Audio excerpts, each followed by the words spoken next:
Hello, everybody, and we actually have a lot of mods for you today. The first one we're going to actually be showing is going to be a crafting overhaul.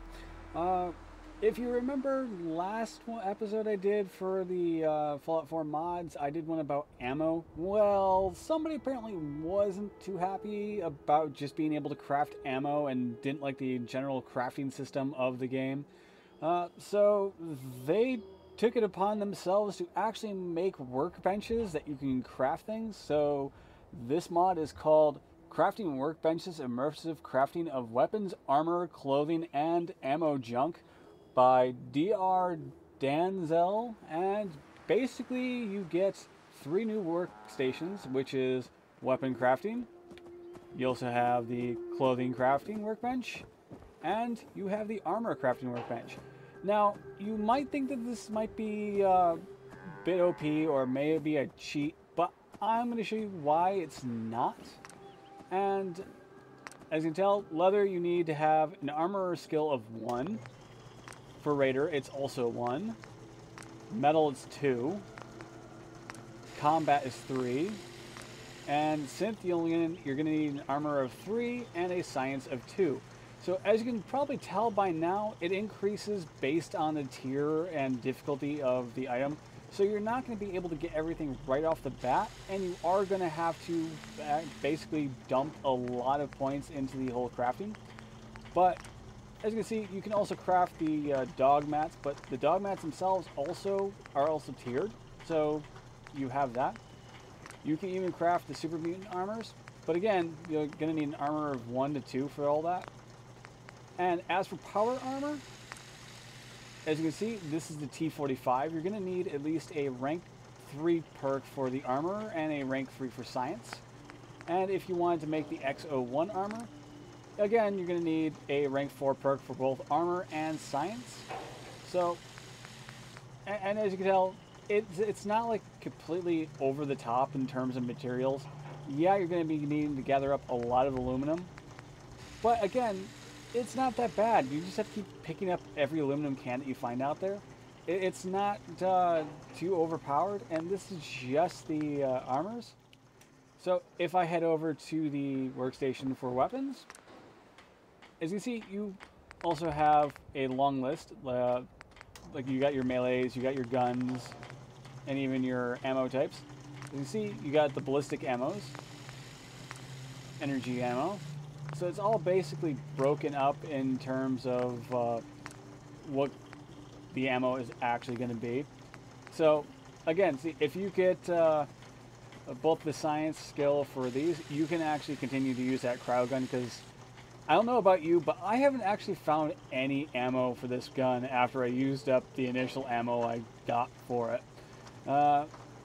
And if you didn't want to convert your alien blaster to use like the power cells, then you can actually just continue to make more of this. You're just going to need some rarer materials.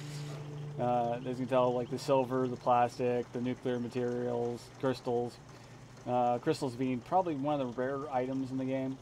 And fusion cores, you're going to actually need nuclear physicist for this. Like a rank 2 perk in nuclear physicist. As you can see, I don't have that, which pretty much shows you that you're going to need a level 10 in intelligence, since nuclear physicist is a level 10 perk.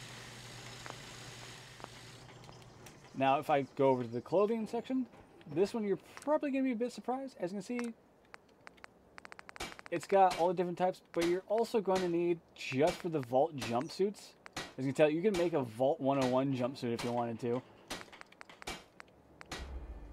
along with the Brotherhood of Steel uniform. You're going to actually need rank 1 and rank 2 perks for these. And it's going to have pretty much a very long list of different things that you can have. I mean, what was it? Yeah, see, a sequence dress, if you wanted that, is going to be a rank 2 perk. Whereas the Field Scribe's armor is going to rank 3. Then you have the hats, the masks, the eyewear, and the miscellaneous, which is basically bobby pins and stealth boys. So you can manufacture your own bobby pins and stealth boys. Or you can even make your own glasses if your character wears glasses.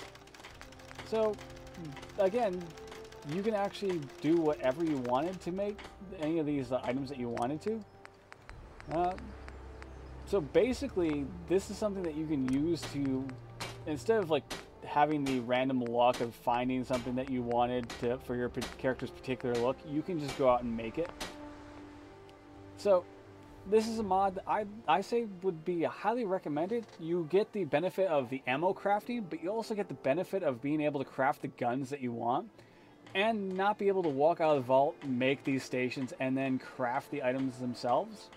So it's not overpowered, it's not a cheat, it's something that you're going to have to actually work towards in order to get everything accomplished.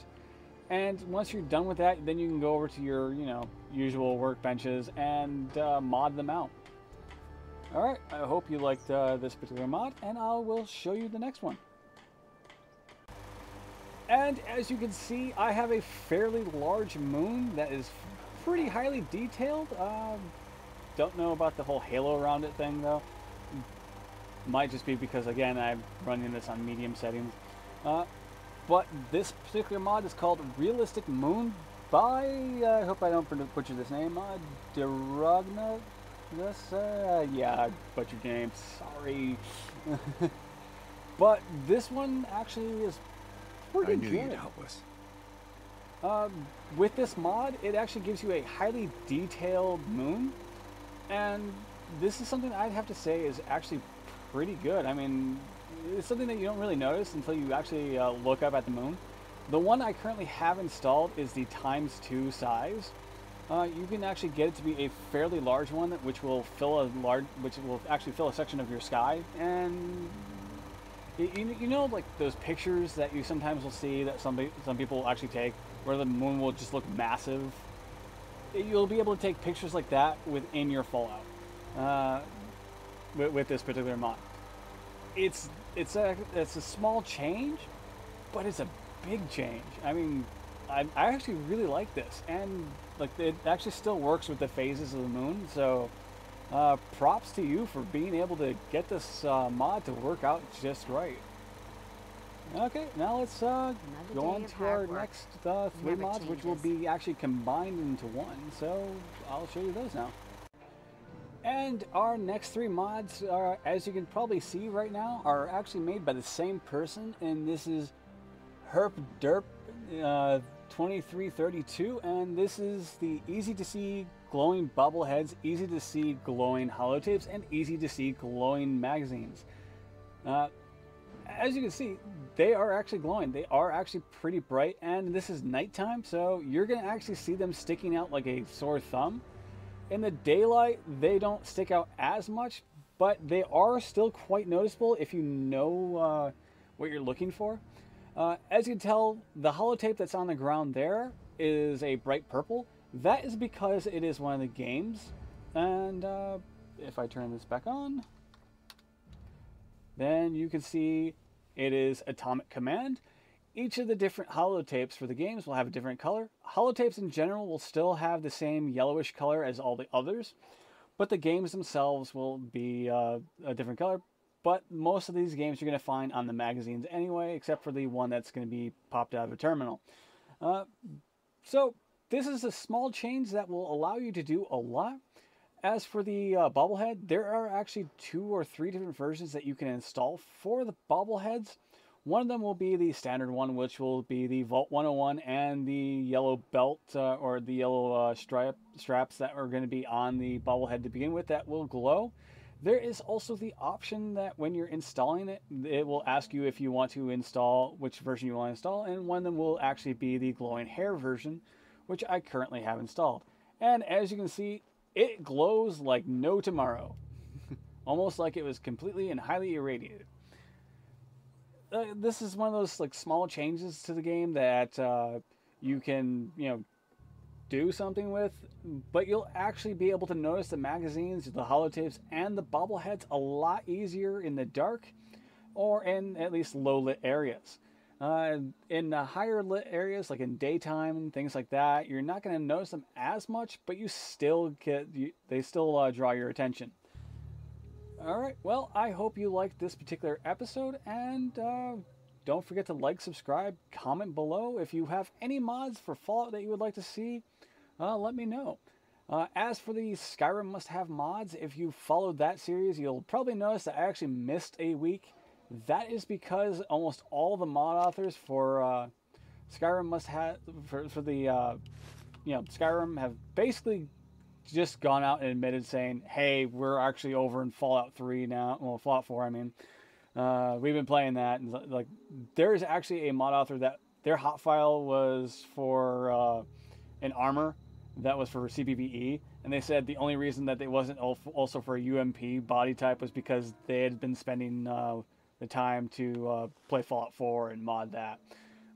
So I don't know. There might be more Skyrim has to have mods. If not, then it was still a good run. And well, we have Fallout 4 to look forward to, and possibly many years of modding for this game.